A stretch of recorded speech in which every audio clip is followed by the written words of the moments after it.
So, once again, we're here now with part 7, David Whitehead, the Truth Warrior. We're taking an in-depth look at the archetypal warrior, and I think this time round, David, we're going to be looking at the suppression and the eradication of the warrior, the positive warrior archetype. So that to me is slightly worrying that it might be eradicated. So let's see how we can prevent that happening. You tell us how this is happening, the suppression and the eradication of this archetype. Oh, well, thanks for having me back, Louise. And I guess eradication could be kind of a strong word, but it's there on purpose to try to illustrate what is happening on a psychological level and what is happening today in our modern culture with the loss of this. This is something that has been lost. It is a function, I believe, of our history. It's a function of all cultures throughout the world. It is a function even of our own consciousness. If you look at that concept of an archetype from a Jungian standpoint, he was the one that started using that term, where there was almost like different compartments of human consciousness and that were sort of there latent in all of us, and that you could tap in and utilize them. And with the work that I've been doing with Michael Tessarian on the Path of the Fool, going through the different houses and the different cards of the tarot, each card of the tarot is recalling an ancient memory and a connection through imagery, through artistic rendering. It's calling that element forward of a particular archetype of consciousness. So your consciousness is made up of many different dimensions, many different aspects, and it's the same as your body. You have different organs, your cells, function in different ways in different parts of your body for different reasons. And the same is true with your thought process and the way, you view yourself, etc. So when we're talking about the warrior, in the way that I'm discussing it in this idea, we're looking at it as an immune system response, a sort of an element that is there to help you with all parts of life, whether it's just basic everyday survival or whether it's what you need in order to navigate a particular discipline or artistic field, that determination that is there. Some people might give it different words. Some cultures might use more of like a shamanistic type of approach. And in that sense, this is very similar. But either way, this is something that I believe is inherent to all of us. And it's that ability to stand up for yourself, to have that level of confidence, to know yourself. And this is that word, know thyself, or those words, know thyself, are probably the greatest philosophical words ever, because when you have a good understanding of who you are and you know all of the aspects of yourself, not maybe just, what we would consider the positive elements, but also those more negative or darker sides, or those other emotional centers. If you're fully aware of all of those things, then you're in an advantageous position, because you will have better data to operate on in the world, whether you're pursuing just a passion, if there's a dream or an aspiration that you have, or whether you're doing greater work, whether you're out there actually trying to inspire change in the world.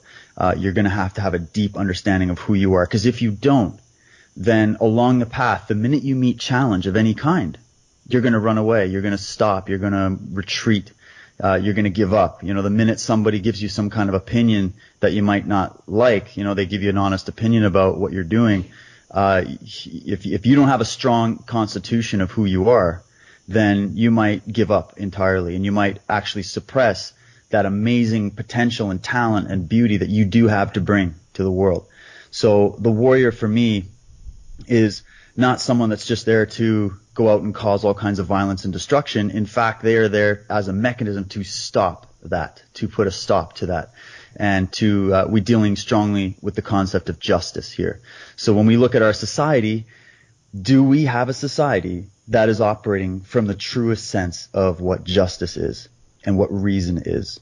And do we have a positive culture today? Has our culture turned out to be something that is inherently positive? Maybe it started out positive. Maybe there are aspects that are very positive, but we can see that there's something that is deeply missing, and that is causing a lot of decay, I guess, in our society. So to me, when I'm talking about the warrior, I'm telling it as a story that is twofold. It's a story of heroes, and it's equally a story of tyrants. One side of the story is of those that are striving to perfect methods of achieving self-mastery, preserving peace and harmony in the world. And for others, it's a story of violence, subjugation, empire expansion, domination, war, and conquest. So the idea here is, what aspect of this archetype are we going to be expressing as a whole? And then deeper than that, what aspect of this archetype are we able to bring forward and express as on an individual level? And if we completely suppress in our own lives this powerful aspect of ourselves, then we are easily ruled by others. Okay? And by others, that could be a coworker, a family member, a friend, your community, or it could be, the political class or the powers that be, or the legal system, as it has become incredibly malevolent in its expression. So you've got all these different elements that really weave in beautifully together when you think about it, and it all starts with you. It all starts with the individual. If you know who you are, if you are empowered, if you are walking firmly on your path, if you are flexible to change, if you are out there seeking an eclectic array of information, trying to empower yourself on that level, if you're taking care of your body on a physical level, then you will be working towards a very positive warrior archetype, as I call it. If you are going to sell yourself out and give all of your power away to other people, then just because you're in a state of fear and you never developed that, that spine of a warrior, you never developed that confidence, you never developed that concept of know thyself, well, then you're going to be led around and you're going to have the world throw everything at you, and you're not going to be able to navigate it efficiently, and you're definitely going to find yourself in some rather dark places. And I've been on both sides of this fence in my life. I've experienced both sides of, having that confidence and that empowerment, and then also not. And I think that it was this philosophy and searching it out and seeking it and training that I've done, and just having the opportunity to speak to the brilliant teachers that have entered my life that have helped lift me up out of those more negative aspects and bringing me into a more positive, powerful state. And now I feel like that's why I'm trying to pay it forward. That's why I'm trying to pass this along and let people make of it what they will, and really kind of put their own spin on it. So it's a crazy history, though. There's even more. This is kind of just more of a topical introduction, but there's a lot of detail in the work that I've done, and kind of I've teased this out when just studying history to see that the history of warriorship in this way, in more of a positive shamanistic type of way, a cleansing mechanism in a culture or a community, that has been slowly replaced with a more negative aspect of this archetype, which is it's more linked with the ego, more linked with, just take what you want when you want it, using your power in an ill way against others, abusing power, that kind of thing, as opposed to using the power that you have for healing, for creativity, for preserving peace and justice, etc. And what we're trying to do is get people in the mindset on their everyday life to try to swing it to a more positive side, so that we can start expressing this as a culture and as a society in a more holistic way. So there's a lot of interesting stories that you might read. People that, if we look at martial arts, for example, the first thing that might come to people's minds is you're thinking about usually either like a Shaolin monk, or you're thinking about a samurai. This is what typically comes to mind with martial arts. And when you study the histories of these different warrior classes, you will have a mixed bag of stories. Let me tell you, you'll have elements that are very, very dark. There's a lot of aspects even within samurai culture that are, you look at things like the way that they commit seppuku, when they've dishonored their master, or they lost a battle that, their lord had sent them on some quest to take over some area and they lost. So the entire army is supposed to commit seppuku, which is a ritualistic suicide, as a demonstration of shame. They're shaming their lord because they didn't fulfill their mission, and so therefore they just have to kill themselves. And these are the kind of really weird, crazy ideas that you will see emerging from some of these different warrior cultures. And it seems like it's the influence of various religious ideologies, various politically charged ideologies that I think were implemented by the ruling class.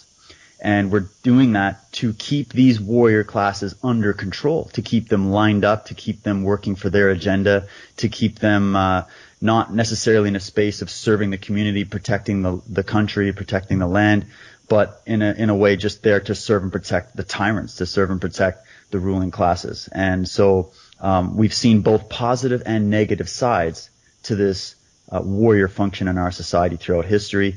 And I feel like when you look at it, the farther back you go, it seems to be that it's a lot more of a positive thing, especially in a lot of more of the indigenous tribes. And you look at the bards and the Celts and the Druids, and then you look at, just across different cultures.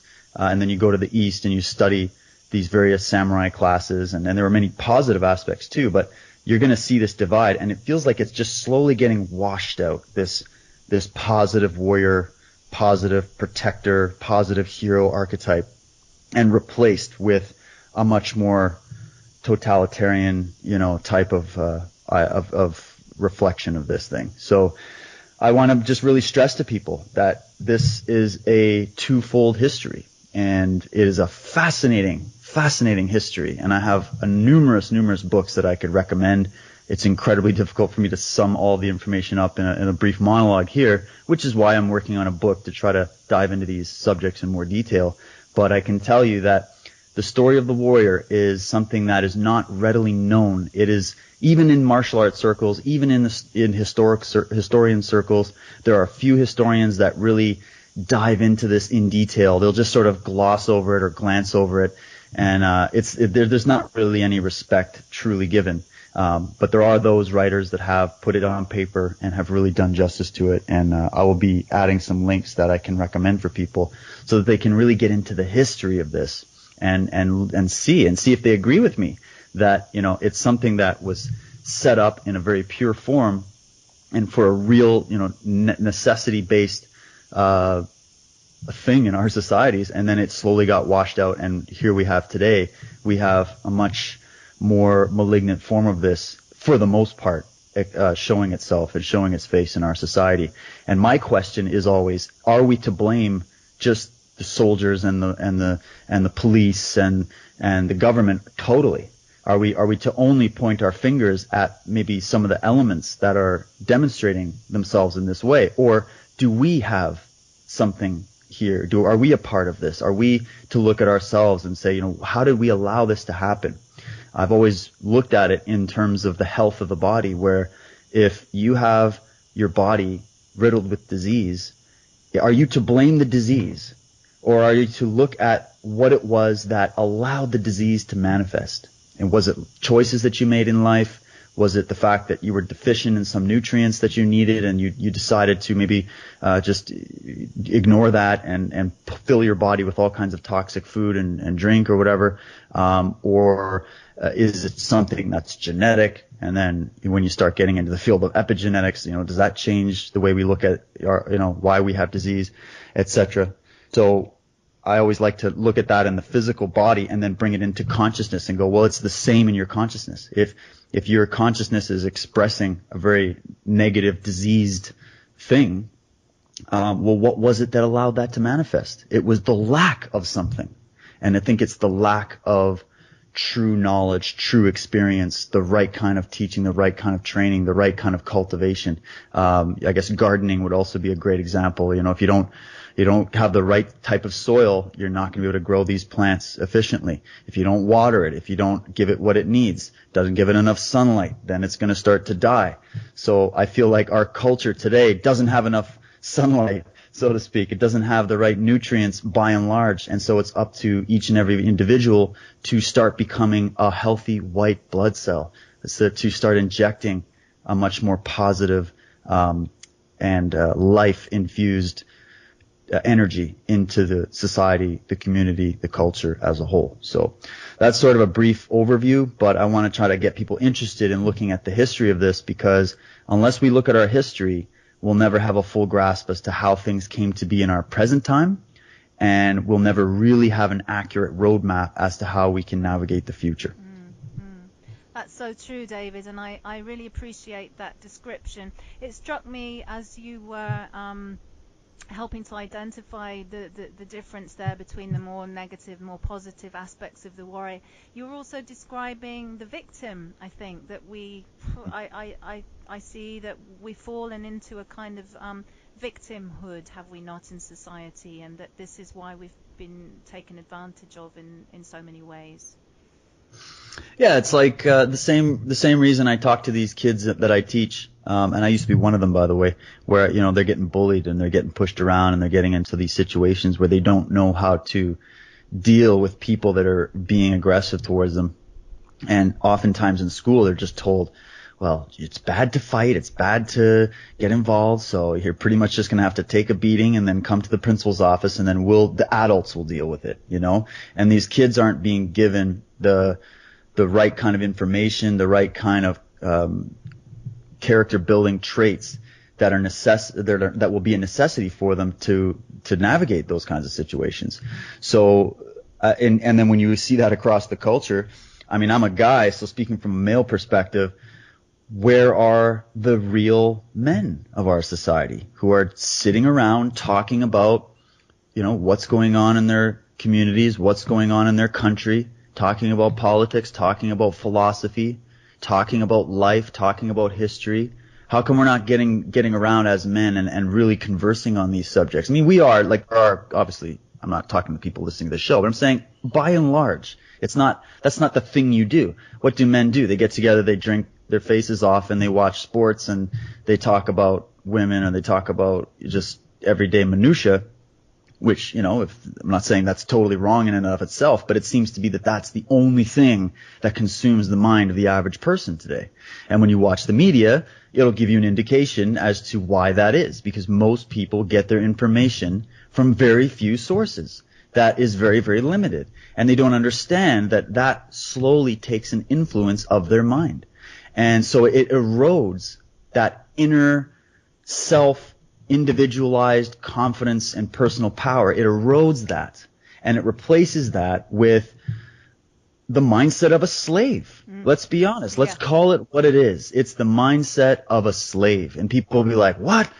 We abolished slavery in America. Well, we maybe abolished one form of it and then replaced it with another, and everybody is now a part of that. And the slave mindset is not something that is only given to us by the powers that be. This is one mistake I think people make, especially in the alternative community, where all they're doing is ranting and raving about the predatory forces in the world. I mean, we need to be aware of that. I mean, obviously, I talk about that on my show. I deal with that a lot in my work. That is a part of this whole story and this narrative.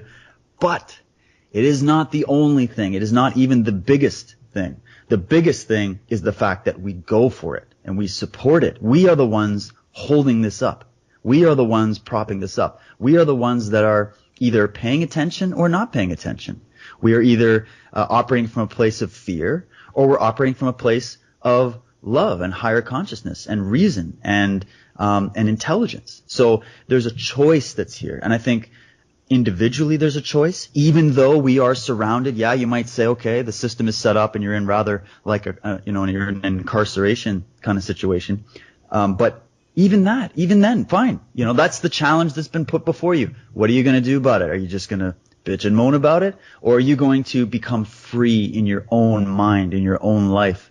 And I've always looked at the works of some of these brilliant people who have been imprisoned for critiquing the system or pointing things out, or, you look at Solzhenitsyn, coming out of the gulags or whatever, and writing some of these profoundly deep humanity-driven writings and just incredible insights. And he was really only able to have those insights because he was incarcerated in the worst possible case scenario and watched the worst sides of humanity for many, many, many years. And yet here he is coming out and writing about freedom, writing about truth, writing about, the importance of positive art and culture and just beautiful things. And you got guys like Mikhail Bakunin, who was incarcerated in Russia, and he was a rebel against the system, and a lot of people look at him as the father of anarchy, although not anarchy in the way most people would think of anarchy, but like a true state of sovereignty and independence. And he wrote about those things in solitary confinement. And there's so many others throughout history you could read that wrote the books they did, and they wrote them in prison. And you got to think, well, how is that possible? Well, seems to be that humanity seems to shine the brightest when we're up against the wall, when we're faced with the greatest kind of darkness, And we can either continue to play that game and continue to have to learn that lesson, or we can try to heed the warnings of these people and heed the brilliance and the deep philosophy that was brought forward by these types of people, and try to say, hey, let's skip all of that. We don't need to live like prisoners. We don't need to live like slaves. We can become self-determined. We have natural rights that are, this is just non-negotiable, that you have inherent rights to, be able to protect yourself, to live freely, to pursue your dreams and your aspirations, and to express your God-given talents, as long as you're not harming another, as long as you're not infringing on somebody else's right to do the exact same thing. These are very basic things, and the loss of these things is what has created this prison-like situation that we're in, and this corrupt, criminal-ridden society that we now see across the board. And I feel like it's just had to come to this. We've always seen this at one point or other in history, and here we are in the 21st century, still seeing it, still seeing these very negative reflections. And I think it's high time that we kind of put the brakes on, looked at our history again, looked at where we were at, and really tried to make some changes on the individual level to re-empower our society. And so, speaking to men once again, I would say, discover the best positive traits of what it is to be a masculine individual, and not an imbalanced way, of course. I think whether you're a man or a woman, you have both masculine and feminine traits. That's beautifully shown in the imagery of something like the yin yang, for example, where it's showing the balance of the polarities. However, if you are a male, you have certain attributes. If you are a female, you have certain attributes, and you need to connect to them and bring out the best of them. And when that balance and that harmony is achieved on an individual level, then we would start to see that in the family unit. It would be a lot more balanced. The children would have a much more positive effect as they're being brought up by their parents, because they're getting a good, healthy dose of both sides of the story, and they're being given, they're going to gain so much confidence in that. When you teach children about history and you teach children about what their potential is, they're not going to lean towards heading into a life of crime or heading into negative influences or whatever. They're going to lean more towards being productive and being empowered individuals and pursuing something that is worth pursuing. And I think that's really where it ultimately starts, is what we can do with the children of our society to help empower them. Because when you look across the board and see the children in the West, by and large, suffering from all kinds of chronic illness, all kinds of chronic mental illness, all different types of spectrum disorders, and depression, and dealing with all kinds of challenges that our forefathers would have never had to deal with. It means that there's a new level of empowerment that needs to be given to these children today, so that we're not going to see this continuation of the deterioration of the best parts of humanity in our culture. And it's like what the great psychologist Erich Fromm was warning. He's like, humanity will maybe evolve from being slaves and move into a future where there will be instead robots. It's like it seems we're going to go in one direction or another, but if we change all of these dynamics, we won't have a future of either of those scenarios. We will be where we should be, which is we should be empowered. We should be thriving. Humanity should be thriving. We shouldn't be beaten down in the way we are. But I think we've done it to ourselves in a lot of ways. And we shouldn't be just pointing the blame all of the time. We should identify the root causes and really, really work towards accepting your own responsibility in life to bring about that positive change for yourself, and then going around to assist in bringing positivity into the people around you. So, I definitely think it's possible, and that's why I'm trying to do this work, is to put forward another page of this that people may not have really looked into in any detail. I totally agree, David, and I feel this is very much the spirit of the times that's being called upon, and no doubt this is also why it's so badly suppressed, as you illustrated there, right from school days, from the education that we have from the media and all the other influences that depict such a poor picture of anything resembling a warrior. And I mean, it's not even a term that you hear often used. Sports in many ways, I think, is a diversion, particularly for young men, obviously young women as well, but particularly for the young men who are basically the warriors of the tribe. No, they're the ones that we would have looked to protect us, to defend us, and that is, as you say, within each of us. And I found myself, in this path of discovery and the current situation, I've absolutely had to call upon that spirit, and I've been so grateful, because in realizing that I can take responsibility and what that actually means, and again, not that we're told it means, which tends to weigh heavily on most people, is like, oh no, more responsibility, but this type of responsibility where you realize just how powerful you are and what that power really means when it's held in the right place, as we've spoken about previously, from the heart with the mind in balance and feet on the ground. This is tremendous. So yet again, how are we going to prevent it then from being eradicated? Let's go down that path when you're ready, David. Yeah, then we are going to just start working on it in our own individual lives. That's all you can do. I've come to that place. You can try to carry the entire weight of the world on your shoulders and try to go out there and forcefully change the system or change the situation around you, or try to forcefully eradicate all the gangs from your area or whatever. But just remember that the only reason those negative things have risen up is because the majority of people have given up what it is to be a self, given up what it is to be an individual, fully recognized, sovereign being. And that has happened because their lives from day one are completely riddled with fear on every level, because it's just oozing from every part of our society today and every part of the information that most people get. And it's as if we've now, instead of like our ancestors and some of these very strong warrior cultures, we're used to face life as an adventure. Like even think of that movie Avatar. They're kind of showing that sort of indigenous element in that film with these aliens or whatever. And they were showing that there was just this very powerful, connected, very, very strong society that was built up. And then all of a sudden there's this force that moves in to eradicate that just for some resource and just to, kill it off. You could look at that film in a very just subtextual way. Don't take it literally. Think about it in terms of consciousness. Think about it in terms of human history.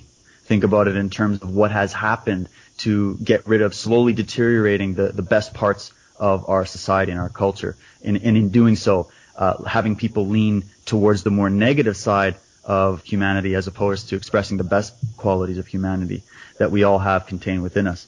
So to prevent this from being completely eradicated altogether, remain in touch with what it means to be human, what it means to be you, what it means to be unique. The best way to do that is to connect to your imagination, connect to your artistic side, connect to the optimal levels of your body by maintaining a healthy body and mind. Connect to those from the past that have faced these challenges in their time and reflect on what they said about it. That's why I have such a respect for so many great writers of the past. Whether I agree totally with everything they said or not is besides the point. The point is that we have a record here that we can study. And that's That's amazing. And it's all on the table now that we have the internet, we have shows like this, we have people that are doing work like this, where they're bringing out all of these different pieces of history. You know, they're climbing up into the attic through all the cobwebs and digging out these boxes of old dusty books and pulling it out. And now it's all available online, and you can really, really read for yourself what has happened in history for humanity. And then we can, gain some kind of insight as to what we can do today, right now, to improve that. So the eradication of this part of human consciousness will only take place if we as a collective completely give up our independence and our freedom and give up the better parts of what it is to be human. I mean, look at where our society is headed with the introduction of all of this technology technology can be used to liberate humanity. Technology can be used as a brilliant thing.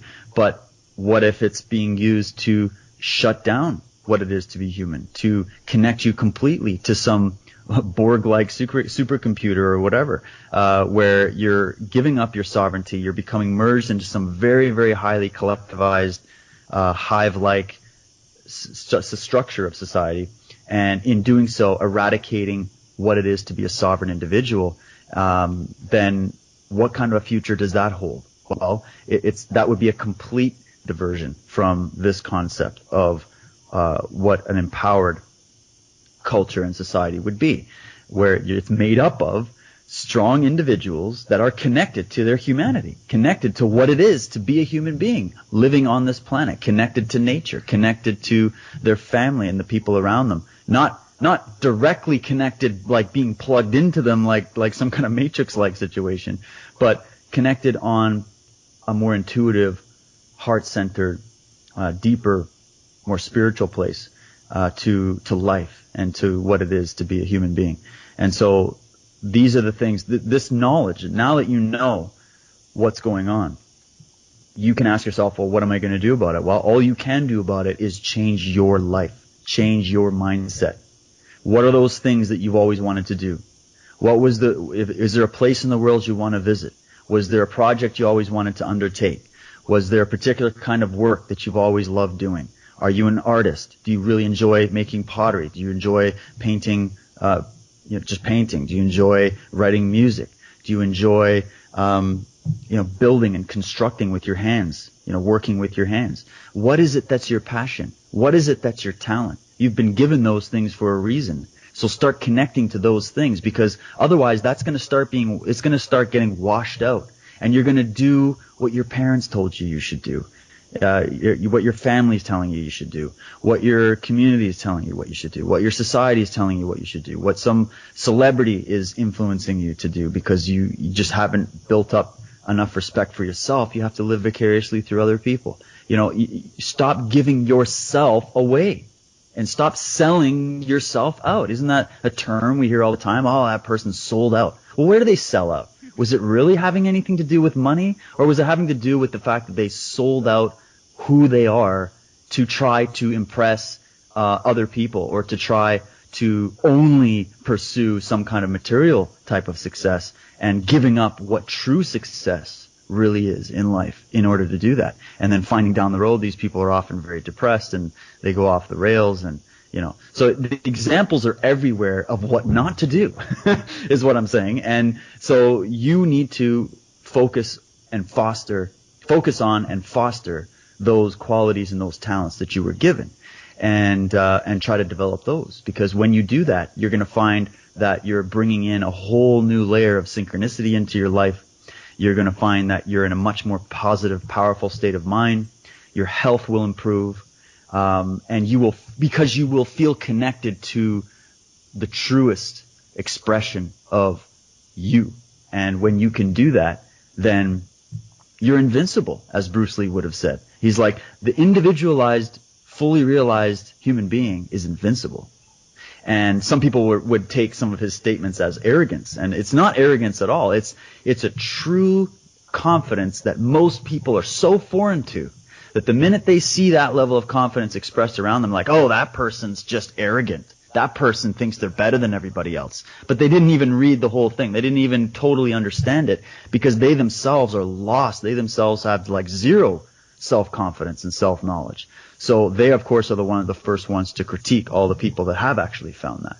And so forget about what other people are doing. Just forget about this obsession with what other people think of you, and focus on what you think of you and what you can do.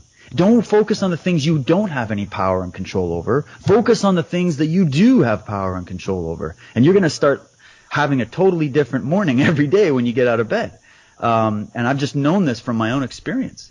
So, yes, things are dark in the world, and yes, there are some crazy things going on, but there's also some incredible things going on. And the next moment could be a moment that could change your life. Any moment could be a moment that could change your life. That is one thing that I've learned from training martial arts, and even there was moments when I was competing and fighting and stuff.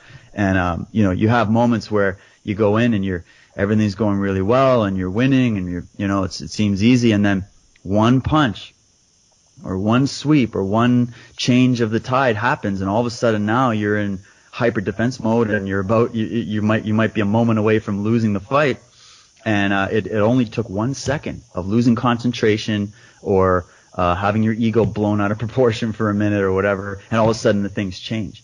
And I've also seen it the other way, where you're getting your butt kicked, and then all of a sudden one thing changes, and now you've changed that dynamic, and you can end up being victorious. And I just use that as a metaphor for the battle that that goes on within each and every one of us, that goes on in each and every one of our minds, where it can change in a moment. So if it can change towards a negative in the moment, which is what everybody's afraid of, that's why they don't take risks, that's why they don't really go out and pursue their passions or their dreams, is because they're afraid of failure. They don't think about the fact that it could just as easily swing towards success.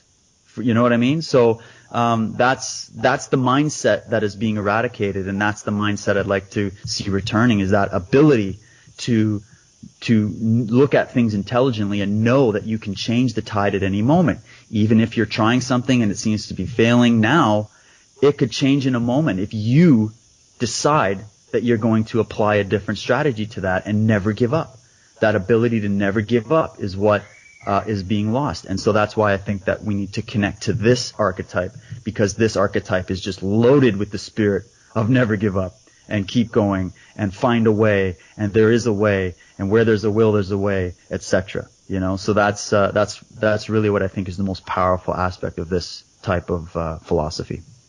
Yeah, some brilliant points that you made there, David. And in many ways, I think it's really because of the situation that we're in can appear so critical, that there's a kind of knife edge that we're walking along, that we are able to recognize these opportunities. So personally, I feel really grateful for everything, and providing that we do respond in the right way. And I really am thrilled to find that there are many responses now coming to light, be they in information, books, or more importantly, probably the application. People are fearlessly stepping up now, and obviously the more of us that do this, the more momentum it gives and the more confidence it gives to others. So I find myself being very grateful to the whole situation that we have. It seems to be the times that we're in just are in many ways blessed to give us this opportunity to realize who we really are. Yeah, good word, Louise. Gratitude is one of the most powerful weapons you have. And I want to say that gratitude is not some, weak need. I'm just grateful for everything because, I'm going to be ignorant of everything happening in the world, and I'm grateful for all of these tyrants and grateful for all these things. That's an extreme reflection of, I think, what you're saying. The real gratitude is a gratitude that comes from the deepest parts of you, that you are grateful to be alive. You realize that, yes, this is a crazy planet we live on, okay? This is a crazy situation that we're in, and there's a lot of things going on, but you are grateful to be here, to accept this challenge in this time, to be able to succeed even amidst a world that is trying to pull you away from that true uniqueness of expressing who you are. And you're accepting that with gratitude. You're accepting the lessons you've learned along the way with gratitude. And not gratitude to some godlike being that is just looking down on you and judging you like Santa Claus. He knows when you're sleeping, he knows when you're awake, and he knows when you've been good or bad, and it's either heaven or hell and punishment and all this nonsense that was completely orchestrated by the people that wanted to make sure that their society remained in fear and knew how to serve higher authority. We're talking about being grateful to a much more unlimited, expansive, all-encompassing type of life, where it's not because you're just bowing on your knee to authority. It's because you have a real sense of yourself. You have a real sense of things. You've developed a real sense of things through experience, through making mistakes. You're grateful for those mistakes. You're grateful for those times when the chips are down. You're not going to sit and just not be able to stand up straight because you're just allowing the world to beat you down and allowing life to beat you down. You approach life in a totally different way when you come at it from a place of gratitude. And I feel like gratitude is a very real place. And when you're in that place, you're on a good balance of being humble but confident. Like you're not so humble that you become so sort of pacified that you would never stand up for yourself. You would never speak the truth, even though it might be controversial. You know what I mean? You're humble because you know what you don't know. You're humble because you know that you're still on a journey of learning. You never stopped learning. You didn't just graduate university and think you know everything. Like these kids coming out of school today, that, I graduated university, so I know everything. I'm now going to go get a job, and then they turn into these staunch, arrogant academics that are to never be challenged or questioned. And that's not reality. That's not true knowledge. The most knowledgeable people I've met are the most humble and grateful people. And they have this certain level of confidence, but they have this certain level of humility in that light. So I just wanted to point out that ability to approach every day from a deep place of gratitude for what you do have, even if you don't have much. Be grateful for what you do have, because when you do achieve more in your life, if you're not grateful for what you have now, when you get what you think you need in order to feel fully happy or whatever, you still won't fully appreciate that, because you can't appreciate what you have now. But if you can appreciate and be grateful for what you have now, when you do achieve more and you do have more in your life and you have more to give, then you will appreciate that. And that will manifest in a real, authentic way in your life, as opposed to the other side of the coin, where you're actually going to start building your own prison if you don't approach it from that spirit. So, just wanted to point that out about gratitude.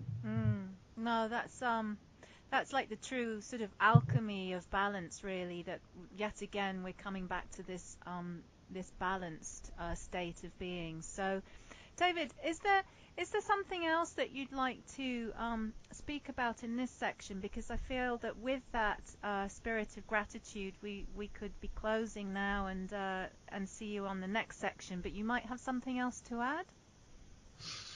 No, I would just say that I would just reiterate the fact that it's important to take a look at take a look at the history of this subject before forming a judgment on it entirely. The history of it is really going to open up your eyes as to what has happened over time to the human species, really, and the movement of culture and the movement of civilization and all of that. It's a fascinating subject. And when you look at it from a very objective place, it'll really answer a lot of questions as to why we're in the situation we're in right now. The situation we're in right now didn't just happen overnight. Let's put it like that. It's been something that has developed for a long time, and it's been up and down throughout history. And so when we study it through the eyes of looking at the warrior aspect of history and these different cultures and where this all took place, it'll really bring a lot of insight to where we are. So, I think we could definitely close it there. I'll let people browse the different links that I'm going to be firing your way, Louise, and they can do this research on their own, and then we can cover some more material and continue this in the next section. Yes, thank you. Thank you for those links because they are proving really helpful, particularly where history is concerned. There's a lot of sort of twisting and masking of history. So to have a little bit of guidance there from you would be great, and people will be able to find that both on the YouTube links as well as on the archives and resource section of the Full Circle Project's website. So thanks, David, and I'm really looking forward to part 8.